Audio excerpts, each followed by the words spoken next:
Hola a todos, hoy vamos a revisar el tema de integración por sustitución y hay algunas cosas que nos tienen que quedar claras antes de aplicar este método. La primera es que la integración por sustitución la vamos a poder utilizar término por término. No es que la función tenga solamente un término, es que necesitamos identificar que un solo término de la función puede ser sometido a este tipo de integración. Hay que recordar que un término lo separan los signos positivo y negativo. Entonces vamos a integrar término por término y hay que identificar que ese término está solo. Lo más importante es identificar lo siguiente también, que dentro de la misma integral, dentro de ese mismo término, vamos a encontrar un elemento al que vamos a llamar u.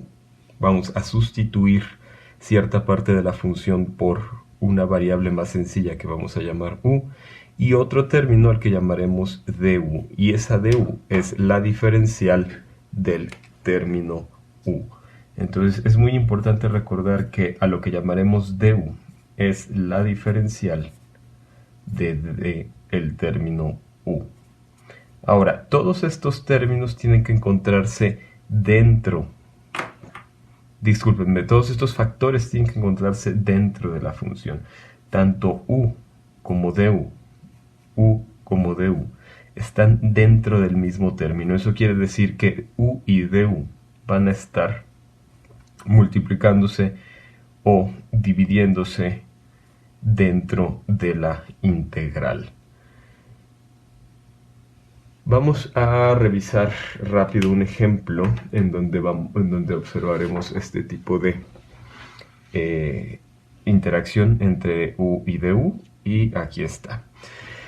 Vamos a suponer que tenemos que resolver la integral de 3x cuadrada por e a la x cúbica más 2 por dx. Lo primero que hay que identificar es que realmente haya un solo término dentro de lo que queremos integrar. Y bueno, aquí está, es un término positivo, que se están multiplicando los diferentes factores. Recuerden que ellos se llaman factores, no son términos. Los términos los separa cada signo. No afecta la integral por sustitución. De hecho, hay que identificar que hay factores multiplicándose, que hay elementos multiplicándose dentro de la integral, y esos elementos van a construir nuestra integral por sustitución y nos van a ayudar a definir u y du. Entonces tenemos todo esto dentro de la integral y necesitamos identificar algo a lo que le vamos a llamar u, por eso se llama integral por sustitución, y algo más a lo que llamaremos du, y hay que recordar que du es siempre la diferencial de u. Lo más sencillo para identificar los elementos que pueden funcionar como como las definiciones de u es fijarnos en los argumentos o en los exponentes. En este caso, el exponente de la función base e va a ser x cúbica más 2, y vamos a tomar ese valor, esa definición, como u. ¿Por qué? Porque nosotros queremos sustituir algo que puede ser más complejo con la variable u para poder así integrar. Nosotros no podemos integrar e a la x cúbica más 2, pero sí podemos integrar e elevado a una variable sencilla, que en este caso vamos a llamar u. Si definimos u como x cúbica más 2, entonces su diferencial de u va a ser igual a 3x cuadrada por dx. Teniendo estas dos expresiones, vamos a sustituir entonces todo el exponente por la variable u. Le vamos a llamar a esta parte u. Vamos a tener al final e a la u. Y todo lo que queda, el resto, que va a ser el factor 3x cuadrada y su diferencial de x, todo esto se va a convertir en un solo término al que vamos a llamar du. Lo importante es entender que cuando aplicamos sustitución no vamos a tener valores de x dentro de la integral. Entonces es fundamental no tener variables x, no tener x dentro de la integral.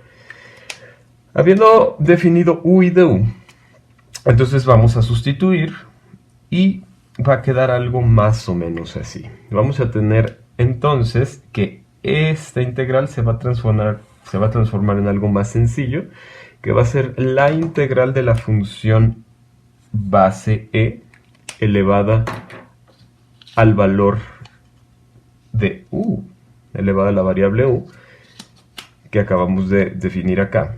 Y tenemos aquí arriba, entonces en lugar de decir e a la x cúbica más 2, vamos a decir e a la u. Y al final el resto de los factores que quedan van a construir el término du. En lugar de tener 3x cuadrada por dx, vamos a tener una sola du. Por lo tanto, vamos a poder integrar esta función, ya estamos en términos de u y de su diferencial, podemos proceder a integrarla y esto va a resultar en la integral de e a la u, que es la misma expresión e a la u más una constante, y finalmente vamos a restituir el valor de u dentro de la respuesta de la integral para tener nuestra expresión final, que va a ser e elevada a la x cúbica más 2 más el valor de una constante.